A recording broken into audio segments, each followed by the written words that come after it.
Hi everyone, welcome back to అర్నెస్ kitchen channel temple vlogs. Friends, మన పాలకొండలో పురాతనంగా వేంచేసి ఉన్న 350 సంవత్సరాల చరిత్ర కలిగిన శ్రీ సీతారామస్వామి దేవాలయంలో నూతనంగా నిర్మించబడిన ధ్వజస్తంభ ప్రతిష్ట కార్యక్రమంలో శుక్రవారం 21వ తేదీన 11:49 శిఖర కలశ చక్ర స్థాపన నిర్వహించబడింది. ఈ కార్యక్రమంలోని నర్సనపేట నివాసులు, సువర్ణ కంకణ సన్మానితులు, శతాధిక ప్రతిష్టాపకులు, ఆగమ కౌముది బిరుదాంకితులు శ్రీమన్ చామర్తి శ్రీనివాసాచార్యుల వారి ఆధ్వర్యంలో నిర్వహించబడింది. వీరితో పాటు ఇప్పుడి శ్రీనివాసాచార్యులు మరియు ఆలయ ప్రధాన అర్చకులు, ఆగమ ప్రధాన శ్రీమన్ చామర్తి శేషాచార్యుల వారి నేతృత్వంలో 12 మంది ఋత్విక్కులతో అత్యంత వైభవంగా ధ్వజస్తంభ ప్రతిష్ట మహోత్సవ కార్యక్రమం నిర్వహించారు. అన్యం జిల్లా కలెక్టర్ ఏ శ్యాంప్రసాద్ గారికి పూర్ణ కుంభంతో దేవాలయ ప్రధాన అర్చకులు చామర్తి శేషాచార్యులు మరియు ఆలయ కమిటీ సభ్యులు స్వాగతం పలికి ఆలయంలోకి ఆహ్వానించారు.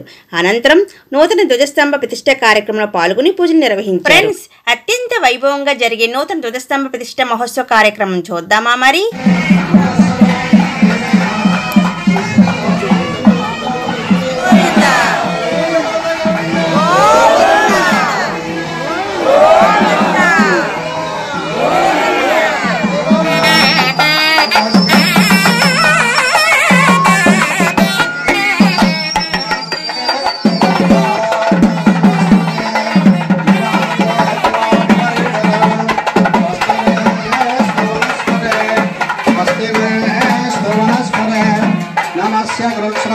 रुद्राय नमः रुद्राय जगृत्स्मरे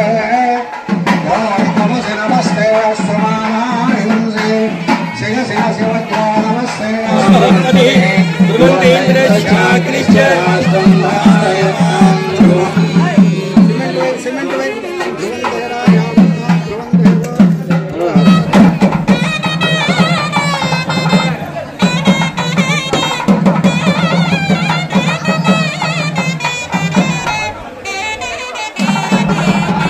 हेलो